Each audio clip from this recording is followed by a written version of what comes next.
Graduation day. The kind of day little kids are taught to dream about. The kind of day that's supposed to feel like fireworks inside your chest. For most people, it's a celebration.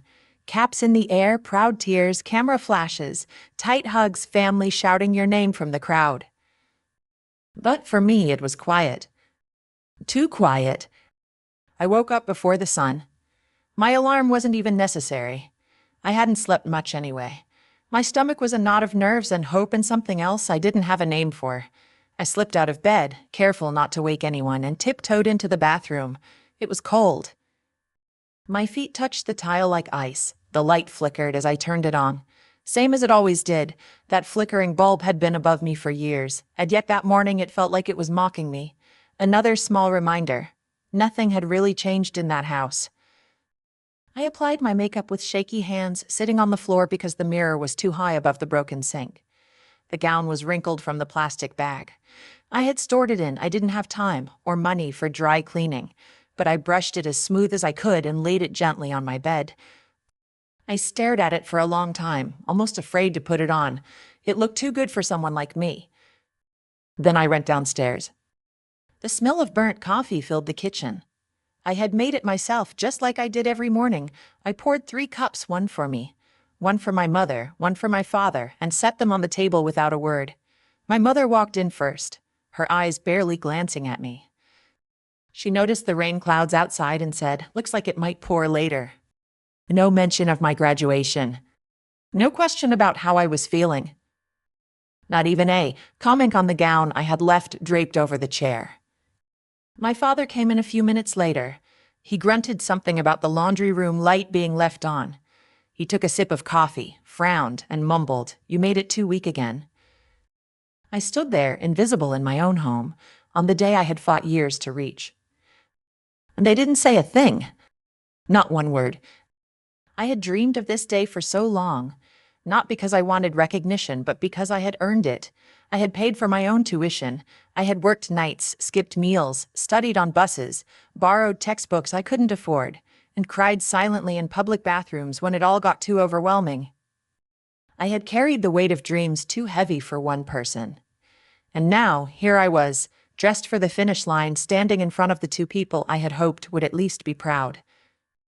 But their silence was louder than any applause I could have imagined.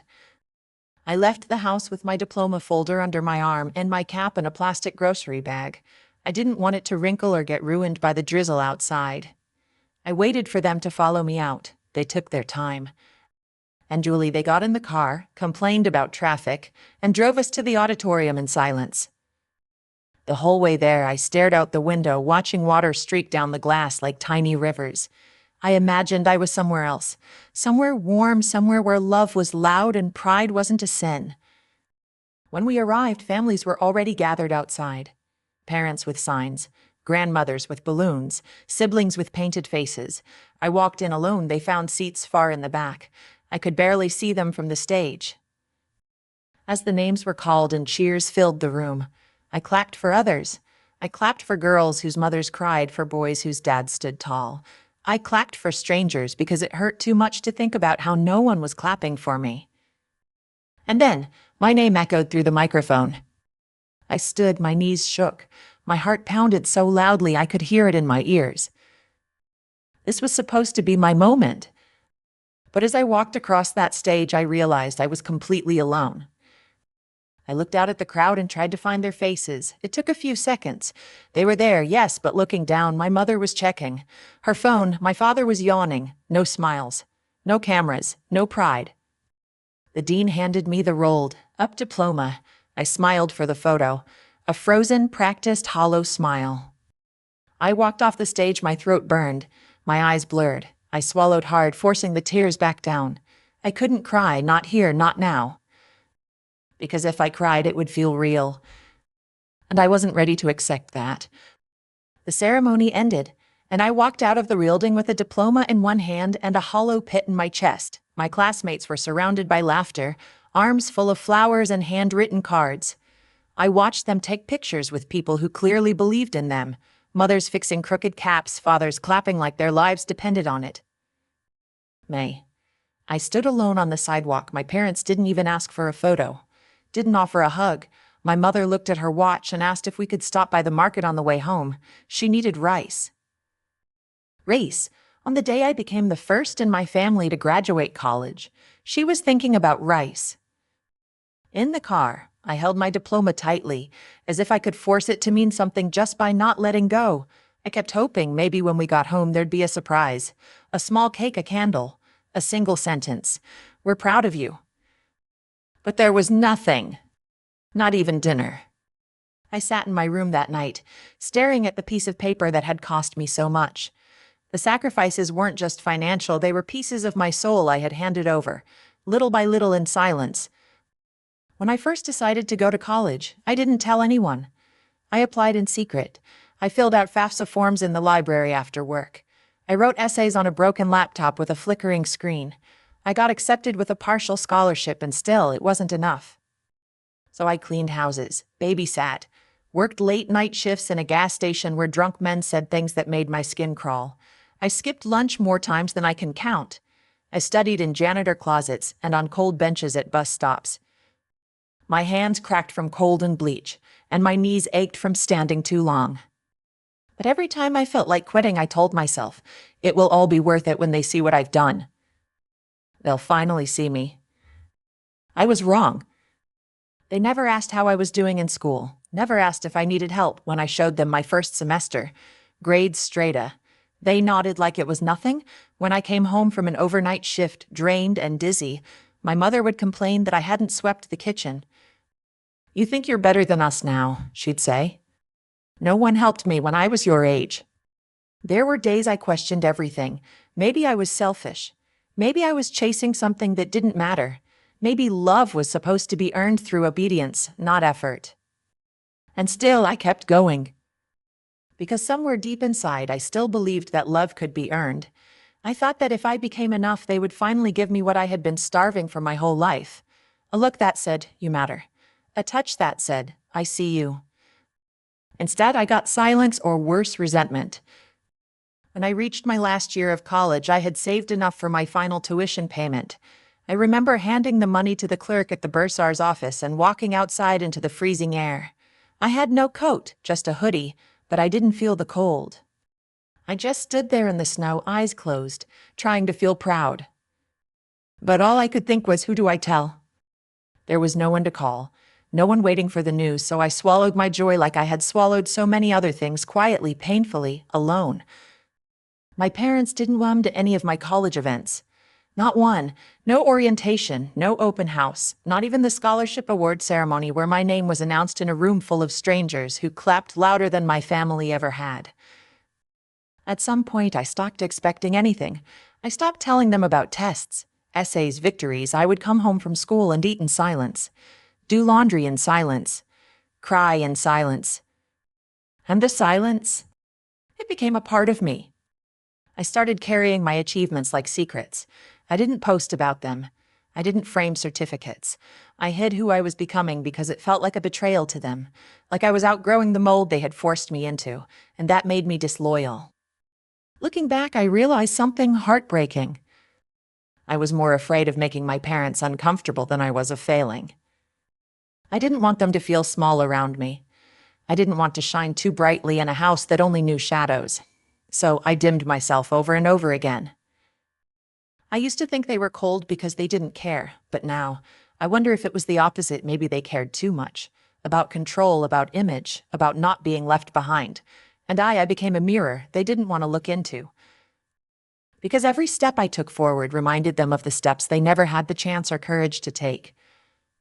But as I sat in my room that night, diploma in hand, I realized I was done asking for what they refused to give. I was done shrinking, done pretending this wasn't a big deal. Because it was. It was everything. It started small, a comment here, a sentence there. At first I didn't even catch it, maybe because I didn't want to, but over time it became impossible to ignore. I always told her education was the only way, my mother said once at a family gathering, sipping tea like she was the reason I made it. She takes after me, always disciplined, my father added, with that smug half smile he saves for other people, never me. I remember sitting there frozen, my fork halfway to my mouth. They were talking about me, but rewriting everything. They weren't proud, they were possessive. Their version of my life was suddenly full of support that never happened. In their retelling, they had encouraged me. They had pushed me, they had made sacrifices. Sacrifices. I wanted to laugh, or scream, or both. I remembered hiding my acceptance letter in the back of a drawer, terrified they'd throw it away. I remembered the nights I walked home from work with sore feet and empty pockets while they criticized me for not spending enough time cleaning the house. I remembered pawning my old phone to pay for textbooks. And now they were telling people they made it all happen. It was like watching someone steal your diary and read it out loud, but with different words, a different ending, and none of your pain. I tried to brush it off. Maybe they were just insecure. Maybe it was a misunderstanding. But it got worse. At church, at family reunions, even with neighbors, they turned my graduation into their success story. Of course, she finished school. We always believed in her. She's smart, just like her father. We gave her everything she needed. It wasn't easy, but we did what we had to do. Lies, beautiful, polished lies. And the more they told them, the more people believed. My BSD. I became a prop in their narrative, a trophy they displayed without ever having earned. I remember once overhearing my aunt say, "You're so lucky your parents were so involved. My kids never had that." I bit my tongue so hard I tasted blood. Inside, I was screaming. Lucky. They didn't drive me to school. They didn't help me with homework. They didn't even know what I was studying. I could have majored in underwater basket weaving and they wouldn't have noticed. The worst part wasn't the lies. It was that I let them tell them. Every time I stayed silent, I gave them permission. Every time I smiled politely, I handed them another piece of my story. And I hated myself for it. I started to feel like a stranger in my own skin. I had done all this work, built something from nothing, climbed my way out of emotional neglect. And now I was being erased from my own story. And still, somewhere deep down, I wanted to believe that maybe they were finally trying, that maybe pretending to be proud was the first step to actually being proud. So I waited. Waited for the day when the performance would end and something real would break through. That day never came. Instead, I watched them use my degree as a shield, proof that they were good parents, that their home wasn't toxic, that all the yelling, the silence, the dismissiveness, it had worked. It made me sick, because people started treating me differently too, like I owed them for my success. I heard things like, "You must be so grateful to your parents. Your family must be so tight-knit. I wish I had that kind of support growing up." Each time someone said that, it felt like swallowing glass. And I didn't know how to respond. How do you tell the truth without sounding bitter? How do you explain years of emotional neglect without sounding dramatic? So I stayed quiet again, and that silence started to rot inside me. There was one night just before I left home when I couldn't take it anymore. I confronted my mother in the kitchen, the same kitchen where I had once begged for her approval, where I had cooked meals no one thanked me for. "You know you didn't support me," I said. My voice was calm, but my hands were shaking. I paid for everything. I worked, I bled for this. She didn't look up from the sink. "Well, we let you do it, didn't we?" she said. "Let I repeated. "You didn't let me. You ignored me." She finally turned around, eyes narrow. "What do you want me to say? That we were bad parents? That we didn't care?" "No," I whispered. "I want you to stop lying." But she didn't. Neither of them did. Because lies are easier to live with than shame. They kept their version of the story, wrapped it up in pride and handed it to the world like a gift. And I started to wonder if I even existed in it anymore. Leaving wasn't dramatic. It wasn't a slam door or a final shout. It was a quiet decision made in the hollow spaces where hope used to live. I had just turned 23. My lease on survival had expired. I remember sitting on my bed, staring at a half-packed duffel bag. Notebooks, a pair of jeans, a USB with all my college essays. Nothing sentimental, no framed photos, no keepsakes. There was nothing in that house I wanted to remember, nothing I wanted to carry with me except the version of myself I had fought to build. The version they never saw. I left at dawn. No goodbye, no note. I walked down the street with the kind of calm that only comes after years of emotional chaos. The sun was just starting to break through the clouds, that soft golden light touching everything like forgiveness. I didn't cry. Not that day. I took a small studio apartment across town. Mold on the ceiling, secondhand everything. A window that refused to close all the way. But it was mine. Mine in a way that nothing had ever been. And for the first time, I could breathe. The silence in that space was different. Not heavy, not weaponized. Just quiet, peaceful, healing. I would lie on the mattress and listen to the hum of the fridge, the creak of old floorboards, the occasional car passing outside. I didn't realize how much noise I had lived with until I heard what silence was supposed to sound like. No passive, aggressive sighs. No cold glances. No "what did you do this time" waiting around every corner. Just me. Existing. Without apology. It was lonely at first. I had no one to call, no safety net. But loneliness was better than erasure. I could rebuild from this. I would rebuild from this. I got a job at a local nonprofit. Nothing glamorous, but it paid the bills and made me feel useful. I helped other young people navigate school and housing and jobs. Things I had figured out alone, and every time someone said, "Thank you," it patched something small in me. I started journaling again, not to vent, but to remember. I needed to write the real version of my story before I lost it completely, before their voices drowned out my own. Sometime, late at night, I would reread old pages and cry. Not from pain, but from validation. From seeing myself on paper and realizing that happened. That was real. I didn't make it up. I didn't exaggerate. I survived it. One afternoon, I got a message from a cousin I barely spoke to. "Your mom said you're just going through a rebellious phase, that you'll come back when you're done being dramatic."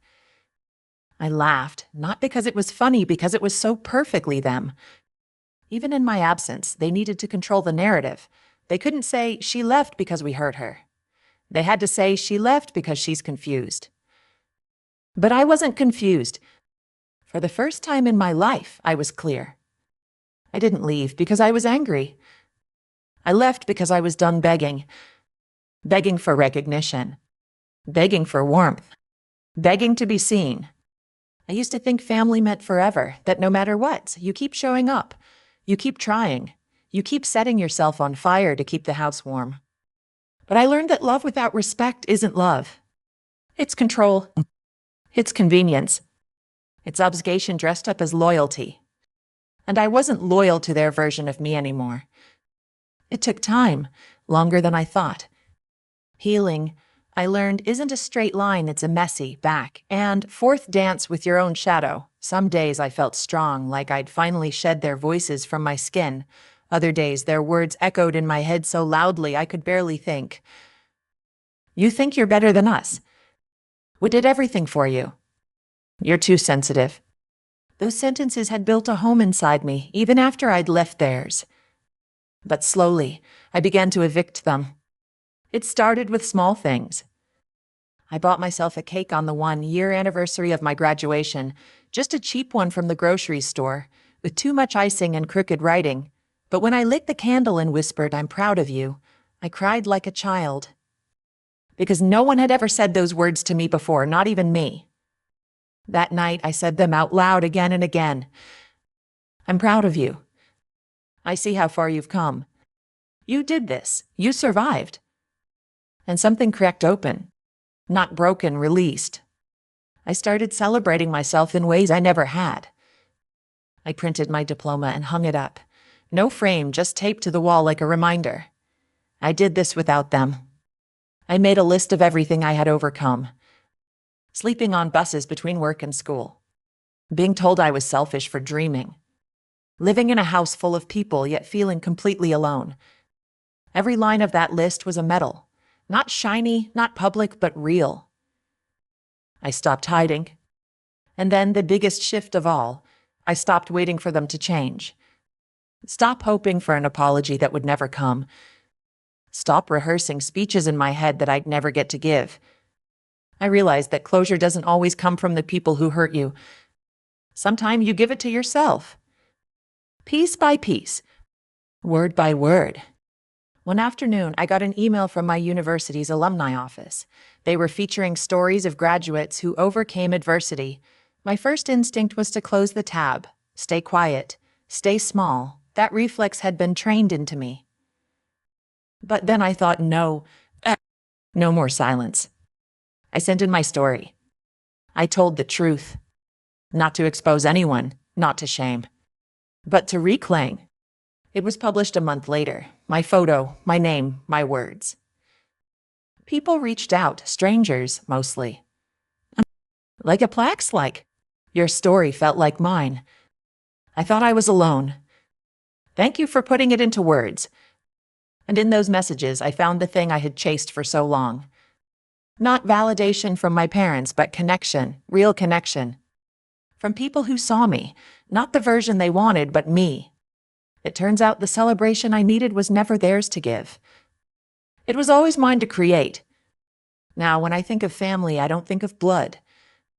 I think of the friend who brought me soup when I was sick, the coworker who hugged me when I got my promotion, the mentor who looked me in the eyes and said, "You belong here." That is family. Respect, care, presence. Some days I still ache. The child in me still wonders why it had to be that way. But I remind her, it wasn't your fault.